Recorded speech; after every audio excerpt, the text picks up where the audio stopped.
Hey, by the way, welcome to the YouTube channel. Right now we hanging with Zeke.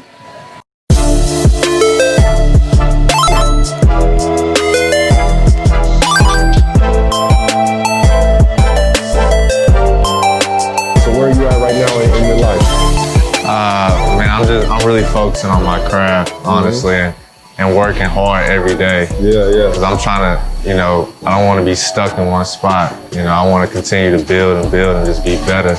Not just on the court, but off the court. So, man, I've just been locked in. I've been grinding. So what are some of the things that you do to prepare yourself for each and every season, each year?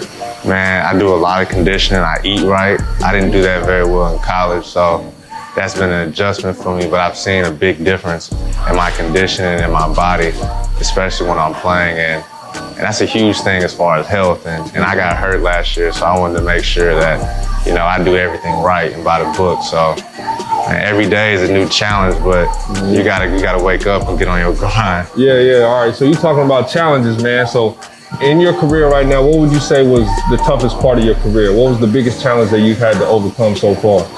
I would say changing my mentality. In college, I was so passive, but I had the ability to get wherever I wanted on the court. And I kind of got stuck in a habit of passing the ball, so I'd pass a little too much. And it was a problem that I kind of recognized for about 2 years now. And I just, I let it be a process. I didn't try to rush it or anything. And every day I just focused on being more and more aggressive and finding things that drove me to just want to dominate. Instead of just being as passive as I was. And I've enjoyed the journey, honestly, and I feel like I found that turning point, and I'm not looking back. You can't fall though, right? Oh, this is gonna be bad. As long as I can't fall, then I'm cool. You did this before? Shit, y'all gonna make me do it though. I don't want to go to the top. Oh, dog. Man. I gotta get ready for this. My boy right here nervous. You're a little bit nervous, man? What you nervous about?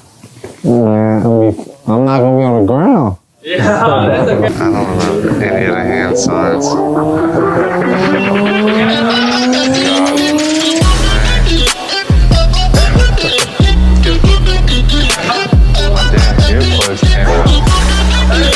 Right here.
I can't do the real thing.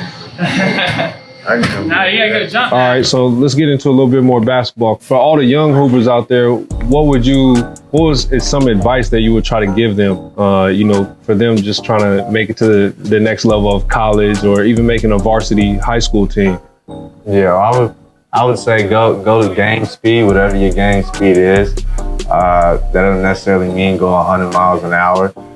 Man, I would say if this is something that you want, you know, you need to put your hours in every day. And only few people are blessed with the opportunity to play in the NBA and get, you know, great job offers. So you really have to put your time in because everybody around the world is competing. Yeah. Let's talk about the myth of playing in the NBA. Just from your experience of playing overseas and playing where you played, playing in, you know, the G League and at college, what can you tell the audience about different levels of play? There's a lot of guys, including yourself, that are guys that I know can make huge marks in the league. And it's just God put everybody on different paths. And that's not saying that this person's not good enough or this person's not good enough, because there's a lot of guys that's overseas that's, you know, getting their bag. And there's many reasons why guys, you know, go different routes, but just because you're not in the NBA doesn't mean that you're not good enough. Yeah. You know, and I want to make sure I get that point across. Yeah, I know a few guys off the top of my head, you know, that if they wanted to be in the NBA, they could. Because, man, you can go overseas, and I can tell you right now, if you go play in Serbia, that's some of the best basketball in the world. Yeah. You know, whether you're playing high school, college, or pro, you know, those guys, they work all day. My first pro season was in Serbia. You know, we had 6 a.m. lift every day, and then we had to come back at 12 for shooting, and then we had to come back at 5 for practice. And then you go to like another country, and you know, guys just know hard work. That's it. Yeah. They don't know to relax. They don't know how to take their foot off the gas pedal. Something that we wanted to get across to, you know, all the other hoopers out there. Yeah. Let's switch out of basketball a little bit, and let's go to, you know, just what you kind of do like off the court. You know, what are some of your hobbies? Honestly, I just been locked in with hoops, but if I'm not doing that, I love to be on the lake. So anything involving the lake, whether jet skiing, just hanging out on the boat, stuff like that. I love being outdoors. Things of that nature. Just try to do something that's a change of pace from what basketball is. Just go completely away from anything involving hoops. All right, for sure. We got a little fun series of questions right here. I'm just gonna shoot them at you. You know, you can just off the top of your head, you know, what you're kind of thinking of. So we're gonna say, if you were a type of food, what kind of food would you be? Man, I'd be a chicken. Chicken go with everything. Any type of meal, any genre, anything. Like, chicken go with everything. In the DFW area right now, you know, me and you, we grew up together. We grew up playing together. We grew up playing against each other. I just want to know one question. Who do you think is the biggest DFW legend? Biggest DFW legend? Man, that's tough. We've had a lot of great players. A lot of great players, a lot of them.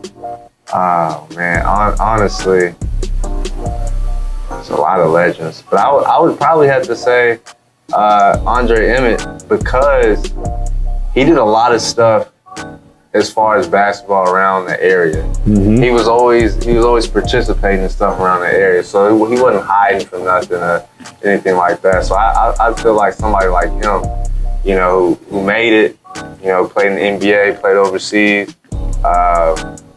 Yeah, he always showed his face. Rest in peace to his soul, man.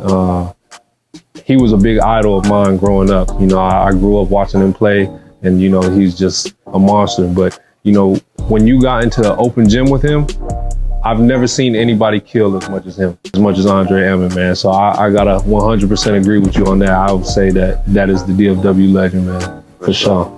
But I really appreciate your time, man. I hope you had fun today. You throw them your @ so people can follow you. A-Rob25 and Courtside 360.